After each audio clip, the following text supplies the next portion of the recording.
Frasi discriminatorie e offensive indirizzate dalla panchina al campo da due giocatori del San Giorgio in Bosco a quelli del Real Padova durante la partita di sabato 18 gennaio, valida per il campionato provinciale juniores. A 2 settimane dall'episodio, la questura di Padova ha notificato a due giovani calciatori non ancora ventenni una denuncia per propaganda e istigazione a delinquere per motivi di discriminazione razziale e a uno dei due, autore di commenti razzisti su un sito di calcio dilettantistico, anche quella per diffamazione a mezzo stampa, unita al daspo di 5 anni firmato dal questore di Padova Marco Dorisio.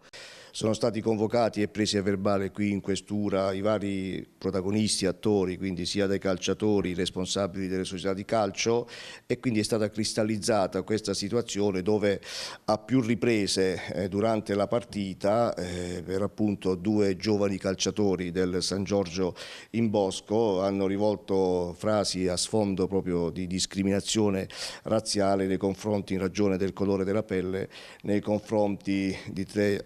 altrettanto giovani calciatori del Real Padova. Alle denunce penali si affianca il provvedimento amministrativo. Già formalizzato una nota alle autorità federali della Federazione Italiana Gioco Calcio, anche perché per i profili di interesse adottino quelli che sono i provvedimenti di loro competenza nei confronti di questi due giovani tesserati. Non dovresti neanche essere qua, scimmia, negro, sei uno scherzo della natura, scimmia, negro, scimmia. Queste le frasi dette agli avversari e da uno dei due calciatori, scritte anche nel sito tuttocampo.it, post poi rimosso. Un episodio grave condannato dalla società calcio San Giorgio in Bosco, che resta in attesa delle indagini della Procura federale, a cui la questura ha inviato tutti gli atti. In poco più di un anno nel Padovano 3 i fatti su cui è stata chiamata a indagare la polizia e che hanno portato all'emissione di altri 3 DASPO a carico di genitori che assistevano alle partite di calcio e di basket dei figli.